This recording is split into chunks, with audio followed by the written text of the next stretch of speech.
જય શ્રી કૃષ્ણ. સર્વ વૈષ્ણવોને મારા ભગવત સ્મરણ. અજ્ઞાનતિમિરાન્ધસ્ય જ્ઞાનાંજન શલાકયા ચક્ષુરુન્મિલિતમેન તસ્મૈ શ્રી ગુરવે નમઃ. શ્રી ગોવર્ધનનાથ કી જય. શ્યામ સુંદર શ્રી યમુને મહારાણી કી જય. શ્રી વલ્લભાધીશ કી જય. શ્રી ગુસાઈજી પરમ દયાલ કી જય. શ્રી ગોકુલનાથ કી જય. શ્રી હરિરાયજી મહાપ્રભુની જય.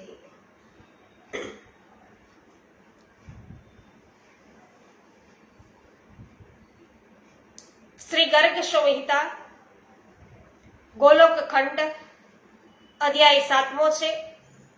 કંસનો દિગ્વિજય અને સુરો અસુરોનો પરાજય. આજે સત્સંગ દરમિયાન નારદજી અને રાજા વચ્ચે શું છે એ સંભાષણ થાય છે, વાતચીત થાય છે, એના દ્વારા આપણે જાણીશું. રમેશભાઈ ચાંગાણી સર્વપ્રથમ ઉપસ્થિત થયા છે. જય શ્રી કૃષ્ણ, સ્વાગત છે. હંસાબેન પટેલ, જય શ્રી કૃષ્ણ, સ્વાગત છે.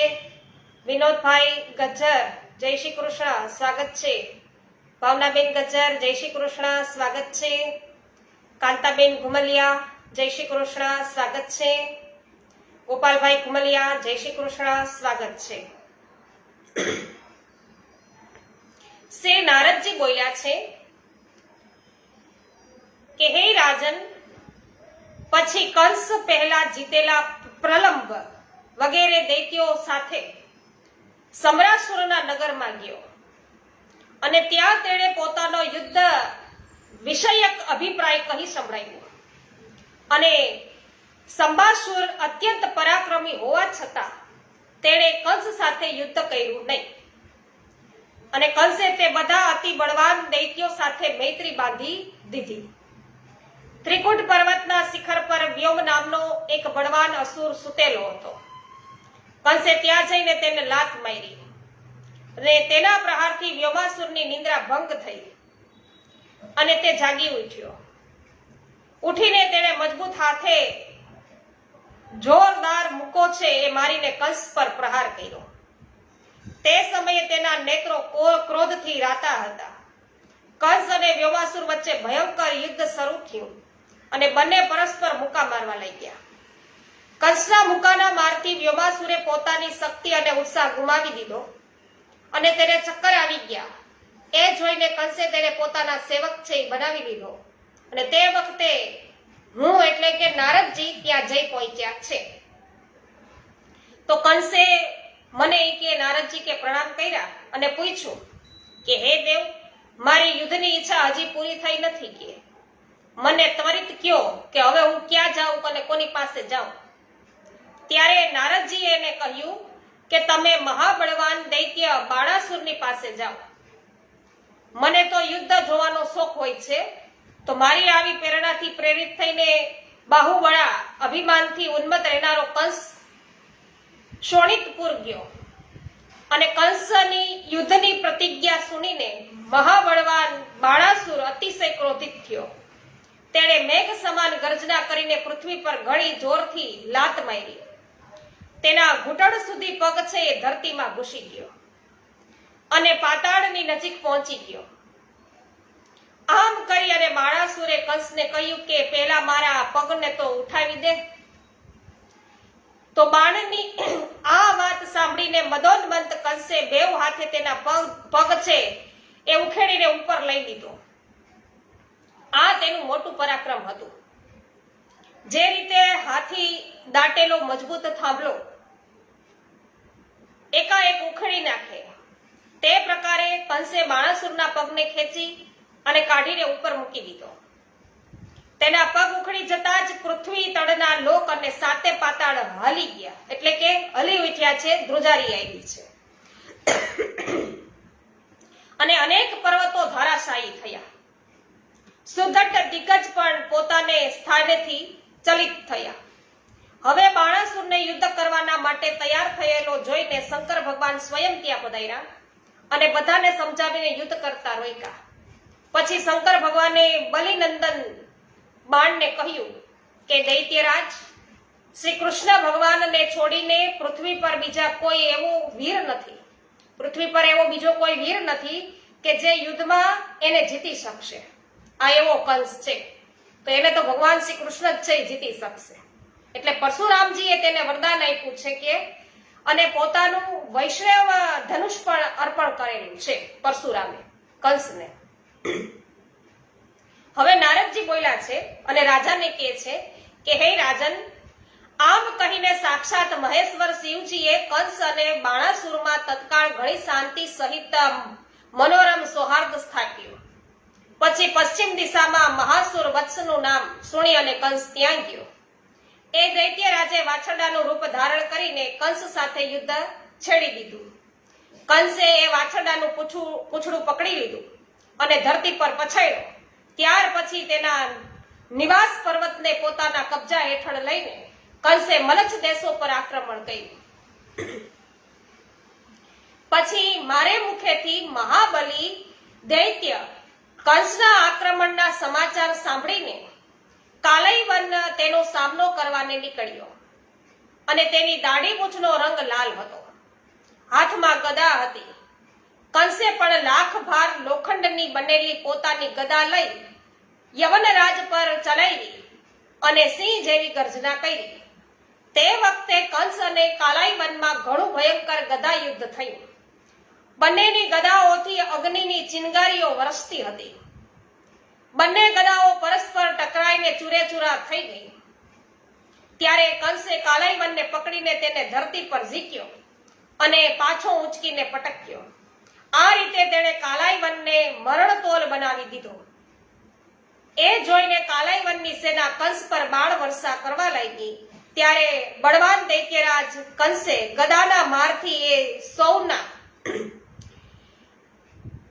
કચુંબર છે કરી નાખ્યા અને ઘણા હાથીઓ, અશ્વો, ઉત્તમ રથો અને વીરોને છે ધારાશાયી કરી અને ગદા યુદ્ધ કરનાર વીર કંસ સમરાંગણમાં મેઘ સમાન ગર્જના કરવા લાગ્યો. પછી તો સમસ્ત મલેચ્છ સૈનિકો રણ મેદાન છોડીને નાસી ચૂક્યા. કંસ ઘણો નીતિજ્ઞ હતો એટલે તેણે ભયભીત થઈને નાસતા મલેચ્છો પર હુમલો કર્યો નહીં. અને કંસના પગ ઊંચા હતા, બંને ઘૂંટણો મોટા હતા, જાંઘો છે એ સ્તંભ જેવી હતી, તેનો કટી પ્રદેશ પાતળો, વક્ષસ્થળ કમાળો જેવા પહોળા અને ખભા છે એ મોટા હતા. તેનું શરીર હુષ્ટપૃષ્ટ, કદ ઊંચું અને ભુજાઓ વિશાળ હતી. નેત્રો પ્રફુલ્લ કમળના સમાન દેખાતા હતા. મસ્તક પર કિરીટ, કાનોમાં કુંડળો, ગળામાં હાર તથા છાતી પર કમળમાળા શોભતી હતી. પ્રલય કાળના સૂર્યની જેમ તેજસ્વી જણાતા હતા. ખડક, ધુણીર, કવચ અને મુદગર આદિથી સંપન્ન ધનુર્ધર અને સૂર્યની જેમ તેજસ્વી એ જણાતા હતા. તો મદવત વીર કંસ દેવતાઓને જીતવાના માટે અમરાવતીપુર પર હવે ચડી આવ્યો. ચારુણ, મુષ્ટિક, અરિષ્ટ, સલ, તોષલ, કેશી, પ્રલંબ, બક, દ્વિવિધ, તૃણાવત, અઘાસુર, કુટ, ભૌમ, બાણ, સંબર, વ્યોમ, ધેનુ અને વત્સ નામે અસુરો સાથે કંસે અમરાવતીપુરને ચારે બાજુથી ઘેરી લીધો. કંસ આદિ અસુરોને આવેલા જોઈ અને ત્રિભુવન સમ્રાટ દેવરાજ ઇન્દ્ર સર્વ દેવોને સાથે લઈને શેષપૂર્વક યુદ્ધ કરવા માટે નીકળ્યા. એ બંને દળોમાં ભયંકર અને રોમાંચક તુમલ યુદ્ધ થવા લાગ્યું. દિવ્ય શાસ્ત્રોના સમૂહોથી તથા ચમકતા અણિયાળા બાણોથી છૂટવા લાગ્યા. આ પ્રકારે શાસ્ત્રોની બોછારથી ત્યાં અંધકાર ફેલાઈ ગયો. તે વખતે રથ પર બેઠેલા સુરેશ્વર ઇન્દ્રે કંસ પર વીજળી સમાન કાંતિમાન 100 ધારવાળું વજ્ર છે એ છોડ્યું. કિંતુ એ મહાન અસુરે ઇન્દ્રના વજ્ર પર મુદગરથી પ્રહાર કર્યો અને તેનાથી વજ્રની ધાર છે તૂટવા લાગી અને રણભૂમિમાં તૂટી પડ્યો. ત્યારે વજ્રધારીએ વજ્ર છે છોડી અને ઘણા રોષ સહિત તલવાર હાથમાં લીધી અને ભયંકર સિંહનાદ કરીને તત્કાળ કંસના મસ્તક પર પ્રહાર કર્યો. પરંતુ જેમ હાથીના ફૂલની માળાથી માર્યો હોય હાથીને ફૂલની માળાથી મારીએ અને એને ખબર ન પડે, તે પ્રમાણે ખડગથી પ્રહાર થવાથી કંસના મસ્તક પર છે એ ઘસરડોય પડ્યો નહીં. તો એ દૈત્ય રાજે અષ્ટધાતુમય મજબૂત ગદા જે લાખ બાર લોખંડ બરાબર હતી તે લઈને ઇન્દ્ર ઉપર ચલાવી અને એ ગદાને પોતાના પર આવતી જોઈ નમૂચી સુદન વીર દેવેન્દ્રએ તત્કાળ હાથથી છે એને પકડી લીધો. તો હાથીને પકડી લીધો અને તે પેલા દૈત્યને માર્યો. ઇન્દ્રના રથનું સંચાલન માદલી કરતો હતો અને દેવેન્દ્ર શત્રુદળને કચડતો યુદ્ધભૂમિમાં વિચરતો હતો. કંસે પરિઘ લઈને અસુરદ્રોહી ઇન્દ્રના ખભા પર પ્રહાર કર્યો અને એ પ્રહારથી દેવરાજ ક્ષણભર માટે મૂર્છિત થયા છે. તે વખતે બધા મરુતગણોએ ગીધની પાંખવાળા ચમકતા બાણ એના સમૂહથી કંસને એવી રીતે ઢાંકી દીધો કે જેણે વર્ષા ઋતુના સૂર્યને વાદળા આચ્છિત કરી દે એમ આ રીતે આચ્છાદિત કર્યા. આ જોઈને 1000 ભુજાઓ યુક્ત બળવાન વીર બાણાસુરે વારંવાર ધનુષ ટંકાર કરતા પોતાના બાણ સમૂહોથી મૃતગણોને ઘાયલ કરવાનો પ્રારંભ કર્યો. બાણાસુર પર વસુ, રુદ્ર, આદિત્ય તથા અન્ય દેવતા અને ઋષિઓ ચારે બાજુથી તૂટી પડ્યા અને વિવિધ પ્રકારના શાસ્ત્રો દ્વારા તેના પર પ્રહાર કરવા લાગ્યા. એટલામાં તો પ્રલંબ આદિ આસુરો સાથે ગર્જના કરતા ભૌમાસુર આવી પહોંચ્યો અને તેના આમાં ભયંકર સિંહનાદથી દેવલોક મૂર્છિત થઈ અને ભૂમિ પર પડ્યા. તે સમયે દેવરાજ ઇન્દ્ર ત્વરિત ઉઠ્યા અને લાલ નેત્રો કરીને ઐરાવત હાથી પર આરૂઢ થઈને કંસને કચડી નાખવાના માટે મદમદ એવા ગજરાજને પ્રેરિત કરવા લાગ્યો. અંકુશના મારથી ક્રોધિત થયેલો ગજરાજ શત્રુઓને પોતાના પગ વડે મારી મારીને યુદ્ધ ભૂમિમાં નાખવા માંડ્યો છે. તેના ગળામાં ઘંટ બાંધેલો હતો. તે કીકણી ઝાડ અને રત્નમયી કામળથી ભરી હતી. ગોરોચન, સિંદૂર, કસ્તુરીથી તેના મુખમંડળ પર પત્ર રચના કરેલી હતી. કંસના નજીક આવતા એ મહાન ગજરાજ પર મજબૂત મુક્કાના પ્રહાર કર્યા અને તે સાથે તેણે સમ્રાંગણમાં દેવરાજ ઇન્દ્ર પર પણ બીજા મુક્કાના પ્રહાર કર્યા. તેના મુક્કાનો માર ખાઈને ઇન્દ્ર ઐરાવતથી દૂર જઈને પડ્યો અને ઐરાવત પર ધરતી પર ઘૂંટણો ટેકવીને વ્યાકુળ થઈ ગયો. પછી તરત જ ઉઠીને ગજરાજે દૈત્યરાજ કંસ પર દાંતોથી પ્રહાર કર્યા. તેને સૂંઢ પર ઉઠાવીને કેટલાય યોજન દૂર ફેંકી દીધો અને કંસનું શરીર વજ્ર સમાન મજબૂત હતું. તો આટલે દૂર ફેંકવા છતાં તે ઘાયલ થયો નહીં અને તેના મનમાં સહજ વ્યાકુળતા થઈ, પણ રોષથી ઓઠ ફફડાવતા અત્યંત જોશ ભરીને તે પુનઃ યુદ્ધ ભૂમિમાં પહોંચી ગયો. કંસે નાગરાજ ઐરાવતને પકડીને સમ્રાંગણમાં ધરાશયી કરી નાખ્યો અને તેની સૂંઢ બરડીને તેના દાંતોના ચૂરેચૂરા કરી નાખ્યા. હવે તો ઐરાવત હાથી અને સમ્રાંગણથી તત્કાળ છે ઐરાવત હાથી ત્યાંથી ભાગી છૂટ્યો અને મોટા મોટા વીરોને પાડી નાખતો તે દેવોને રાજધાની અમરાવતીપુરમાં છે એ ઘૂસી ગયો. પછી દૈત્યરાજ કંસે વૈષ્ણવ ધનુષ પર પ્રચંડા છે ચડાવી અને બાણ સમૂહો અને ધનુષ ટંકારોથી દેવતાઓને ખદેડવાનું શરૂ કર્યું. કંસનો માર પડતા દેવોના હોશ ઉડી ગયા અને ચારે દિશામાં એ નાસી છૂટ્યા.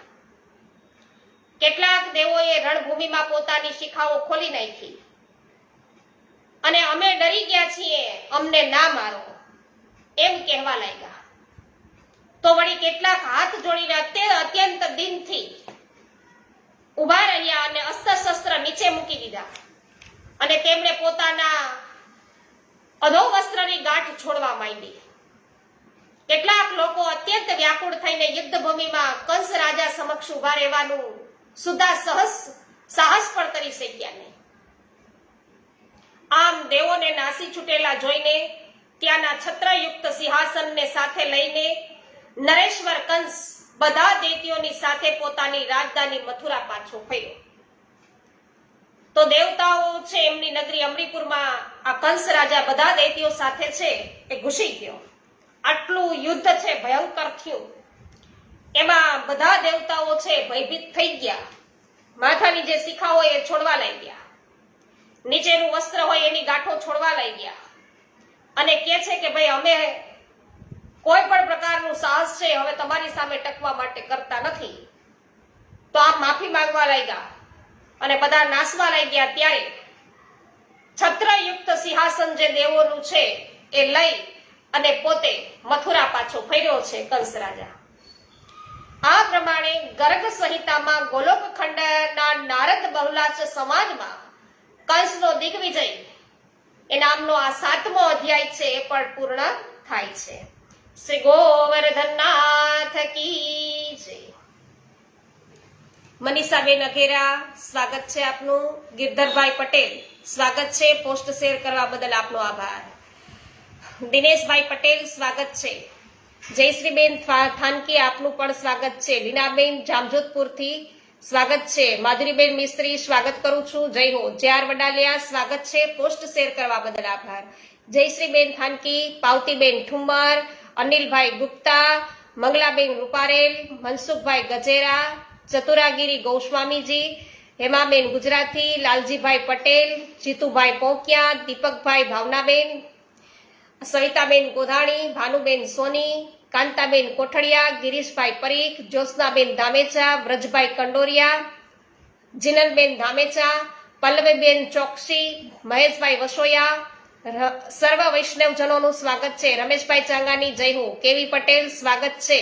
રૂપાલીબેન ગોહેલ, લલિતાબેન અકબરી, ઉન્નતિબેન ભીમાણી, જયાબેન ઘોડાસરા, શાંતિભાઈ ઘોડાસરા, પરેશભાઈ વગાસિયા અને રંજનબેન લુણાગરિયા, આપ સર્વ વૈષ્ણવજનોનું સ્વાગત કરું છું.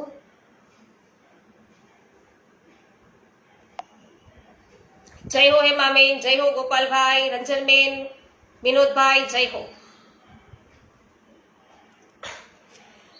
અધ્યાય 8ની શરૂઆત કરીએ છીએ. પ્રવેશ કરીએ છીએ ગોલોકખંડના 8મા અધ્યાયમાં. પરેશભાઈ ગજેરા સ્વાગત છે આપનું. પોસ્ટ શેર કરવા બદલ આભાર. સુચંદ્ર કલાવતીનું વૃષભાનુ કીર્તિ રૂપે અવતરણ, એટલે કે વૃષભાનજી અને કીર્તિદાજી છે એમનું ભૂતલ પર કઈ રીતે આગમન થાય છે, અવતરણ થાય છે એ આપણે જોઈએ છીએ. તો શ્રી ગર્ગજી બોલ્યા છે કે હે શૌનક, બહુલાશ્ચ રાજાનું હૃદય ભક્તિભાવથી ભરેલું હતું. કયા રાજાનું? બહુલાશ્ચ રાજાનું. શ્રી હરિભક્તિમાં તેમની અવિચળ નિષ્ઠા હતી. તેમણે આ પ્રસંગ સુણીને, એટલે કે આ વાર્તા સાંભળીને જ્ઞાનીઓમાં શ્રેષ્ઠ અને મહાવિલક્ષણ સ્વભાવના દેવર્ષિ નારદજીને પ્રણામ કર્યા અને ફરીથી પુનઃ પૂછ્યું છે. રાજા બહુલાશ છે એટલે બોલ્યા કે હે ભગવાન, આપે આપના આનંદપ્રદ, નિત્ય વૃદ્ધિશીલ, નિર્મળ યશથી મારા કુળને પૃથ્વી પર અત્યંત ઉજ્જવળ બનાવ્યું. કેમ કે શ્રી કૃષ્ણ ભક્તોના પળભરના સંગથી, કૃષ્ણ ભક્તો હોય એનો માત્ર ક્ષણવારનો જે સત્સંગ છે એનો સંગ થાય તો એ સંગ કઈ સાધારણ છે નહીં. એ સંગથી સાધારણ મનુષ્ય છે ને એ પણ સત્પુરુષ મહાત્મા થાય છે. કૃષ્ણના ભક્ત સાથે જો ક્ષણવાર પણ આપણો સંગ થઈ જાય તો ગમે એવો સામાન્ય માણસ હોય ને એ પણ મહાત્મા બની જાય. તો આ વિષયમાં વધુ કહેવાથી શો લાભ? હે દેવર્ષે, શ્રી રાધાની સાથે ધરતી પર અવતીર્ણ થયેલા સાક્ષાત પરિપૂર્ણતમ ભગવાને વ્રજમાં કઈ કઈ લીલાઓ કરી એ મને કૃપા કરીને કહો. હે દેવર્ષે, ઋષિવસ્વર, આ કથામૃત દ્વારા આપ ત્રિતાપ દુઃખથી મારું રક્ષણ કરો. તો અહીંયા એ વાત પણ સાબિત થાય છે કે આ કથાથી, પ્રભુની લીલા છે એની કથાનું શ્રવણ કરવાથી ત્રિવિધ દુઃખ છે, જે તાપ છે 3 પ્રકારના, એનાથી રક્ષણ છે પ્રાપ્ત થાય છે. તો નારદજી બોલ્યા છે વૈષ્ણવો કે હે રાજન, એ કુળ તો ધન્ય છે. જેને પરાતત્પર શ્રી કૃષ્ણ ભક્ત રાજા નિમિએ બધા સદગુણોથી પરિપૂર્ણ બનાવ્યું છે, માટે કંઈ પણ નવું નથી. હવે તમે પરમ પુરુષ ભગવાન શ્રી કૃષ્ણની પરમ મંગલમયી પવિત્ર લીલાનું શ્રવણ કરો. એ ભગવાન કેવળ કંસનો સંહાર કરવાના માટે જ નહીં, પરંતુ પૃથ્વીના સંતજનોના રક્ષણ માટે અવતરિત થયા હતા. તેમણે પોતાની તેજોમય પરાશક્તિ શ્રી રાધાનો વૃષભાનું પત્ની કીર્તિ રાણીના ગર્ભમાં પ્રવેશ કરાવ્યો. એ શ્રી રાધા કાલિંદીની કુલવર્તી નિકુંજ પ્રદેશના એક સુંદર મંદિરમાં જન્મી અને તે વખતે ભાદ્રપદ મહિનો હતો. શુક્લ પક્ષની આઠમની તિથિ અને સોમવાર હતો. મધ્યાહનનો સમય હતો અને ગગનમાં વાદળછાઈ છવાયા હતા. દેવગણ નંદ ભવનના ભવ્ય પ્રસૂન લઈને અને પુષ્પો પ્રસૂન લઈ અને એમના પર છે વર્ષાવતા હતા. તે સમયે શ્રી રાધાજીએ અવતાર ધારણ કરવાથી નદીઓના જળ છે સ્વચ્છ થઈ ગયા. સર્વ દિશાઓ પ્રસન્ન થઈ અને નિર્મળ થઈ ગઈ. કમળોની સુગંધથી વ્યાપ્ત શીતલ વાયુ મંદ ગતિથી પ્રવાહિત થતો હતો. શરદ પૂર્ણિમાના સતસત ચંદ્રમાઓથી પણ અધિક અભિરામ કન્યાને નિહાળીને ગોપી કીર્તિદા આનંદમગ્ન થઈ ગઈ અને તેણે મંગલ વિધિ કરાવીને પુત્રીના કલ્યાણની કામનાથી આનંદદાયીની 2 લાખ ઉત્તમ ગાયો છે બ્રાહ્મણોને દાન આપી. રાધાજીના જન્મ સમયે 2 લાખ ગાયોનું દાન છે કીર્તિદાજી વૃષભાનજી કરે છે. મહાન દેવોના માટે પણ જેમના દર્શન દુર્લભ છે, તત્વજ્ઞ મનુષ્ય સેંકડો જન્મ સુધી તપ કરવા છતાં પણ જેની ઝાંખી કરી શકતા નથી, તે જ શ્રી રાધિકા જ્યારે વૃષભાનુજીને ત્યાં સાકાર રૂપે પ્રકટ થઈ અને ગોપ લલનાઓ જ્યારે તેનું લાલન પાલન કરવા લાગી, ત્યારે સામાન્ય લોકો તેનું દર્શન કરવા લાગ્યા. બોલો શ્રી રાધા રાણીની જય હો. તો સુવર્ણ જડિત અને સુંદર રત્નોથી ખચિત ચંદન નિર્મિત તથા રત્ન કિરણ મંડિત પારણામાં સખીજનો દ્વારા નિત્ય ઝુલાવવામાં આવતા શ્રી રાધાજીને અને દરરોજ પક્ષના ચંદ્રમાની કલાની પેઠે વૃદ્ધિ પામવા લાગે છે. શ્રી રાધા શું છે? રાસની રંગસ્થલીને પ્રકાશિત કરનાર ચંદ્રિકા, વૃષભાનુ મંદિરની દીપાવલી, ગોલોક ચૂડામણી શ્રી કૃષ્ણના કંઠની હારાવલી. હું એ પરાશક્તિનું ધ્યાન ધરતો ભૂતલ પર વિચરતો રહું છું. બહુલાસ રાજાએ એવું પૂછ્યું કે હે મુને, વૃષભાનજીનું સૌભાગ્ય છે, વૃષભાનજીનું સૌભાગ્ય તો અદ્ભુત છે, અવર્ણનીય છે, કેમ કે તેમને ત્યાં શ્રી રાધાજી સ્વયં પુત્રી રૂપે અવતરિત થઈ. તો કલાવતી અને સુચંદ્રે પૂર્વજન્મમાં કયા પૂર્ણ કર્મ કર્યા હતા કે જેના ફળ સ્વરૂપે તેમને આ સૌભાગ્ય પ્રાપ્ત થયું? કલાવતી અને સુચેન્દ્ર છે એ જ અહીંયા વૃષભાનજી અને કીર્તિદાજી થાય છે. એટલા માટે તો એને એવા સરસ કાર્ય કર્યા છે, સત્કર્મો એવા શું કર્યા કે જેમને ત્યાં રાધાજી અવતરિત થયા. એટલે નારદજી બોલ્યા છે કે હે રાજન, રાજ રાજેશ્વર મહાભાગ્યવાન સુચંદ્ર રાજા નૃગના પુત્ર હતા. પરમ સુંદર સુચંદ્ર ચક્રવર્તી નરેશ હતા. તેમને સાક્ષાત ભગવાનના અંશ માનવામાં આવે છે અને પૂર્વકાળમાં પિતરોને ત્યાં 3 માનસી કન્યાઓ જન્મી હતી. તે બધી અત્યંત સુંદરી હતી. તેમના નામ હતા કળાવતી, રત્નમાળા અને મેનકા.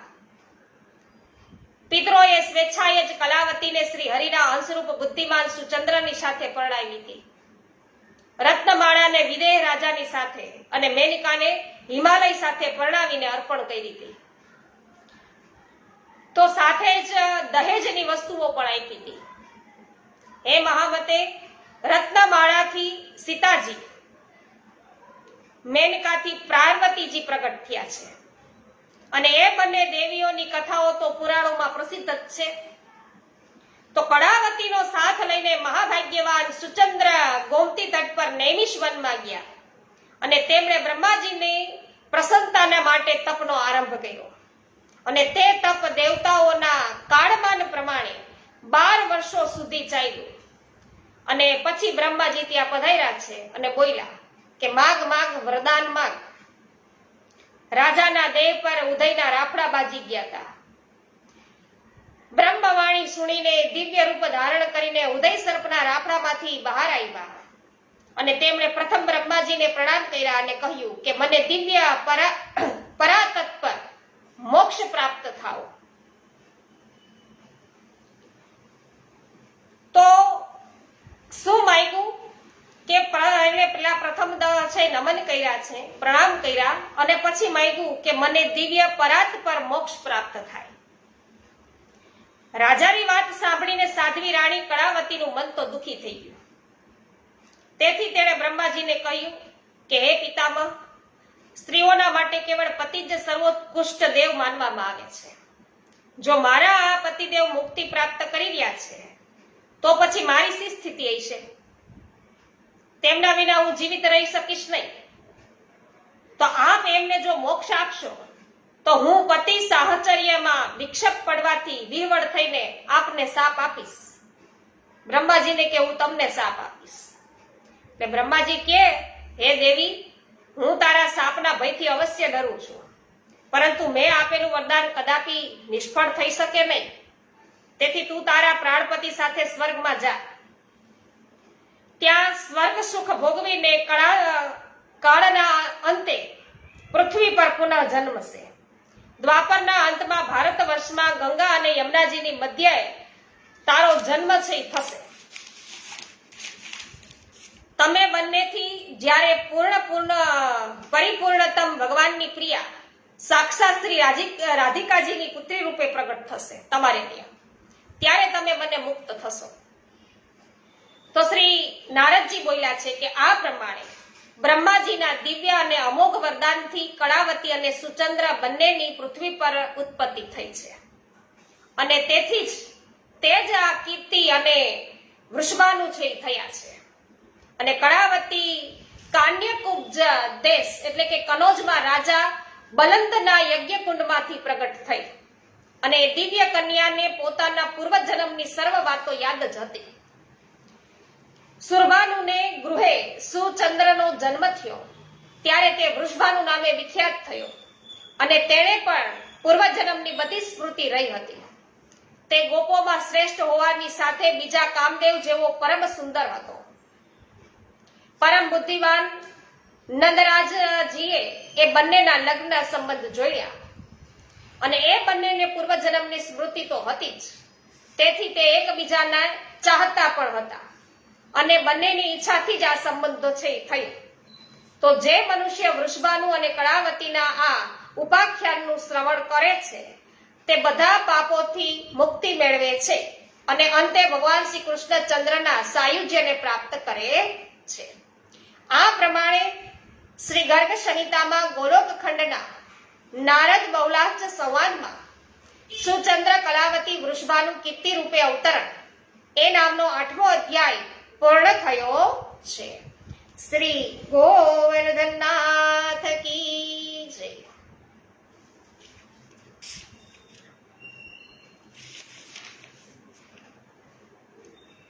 પ્રભુદાસભાઈ સોલંકી જય હો. રસિકભાઈ ગઢિયા, અનસુયાબેન ગઢિયા સ્વાગત છે. અનિલાબેન સોલંકી, પ્રભુદાસભાઈ સોલંકી સ્વાગત છે. ચુનીભાઈ અગેરા સ્વાગત છે. રેખાબેન પોકિયા તમારું સ્વાગત કરું છું. સુરેશભાઈ જાગાણી જય હો, સ્વાગત છે આપનું. સૂર્યકાંતભાઈ રામાણીનું સ્વાગત છે. જય હો. જયાબેન ગોડાસરા. અશ્વિનભાઈ વામજા સ્વાગત છે આપનું. એમબી કોઠિયા સ્વાગત છે. મંગલાબેન રૂપારેલ જય હો.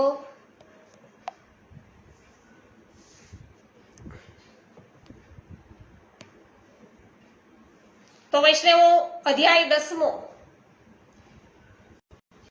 અને 9મો આપણે લેવાનો છે. 9મો અને 10મો. તો 9મા અધ્યાયની અંદર વસુદેવ દેવકીના લગ્ન આવતીકાલે આપણે જાણીશું. શ્રી ગોવર્ધનનાથ કી જય. શ્યામ સુંદર શ્રી અમને મહારાણી કી જય. શ્રી વલ્લભાધીશ કી જય. શ્રી ગુસાઈજી પરમ દયાલ કી જય. શ્રી ગોકુલનાથ કી જય. શ્રી હરિરાયજી મહાપ્રભુની જય. સર્વે વૈષ્ણવોને મારા જય શ્રી કૃષ્ણ.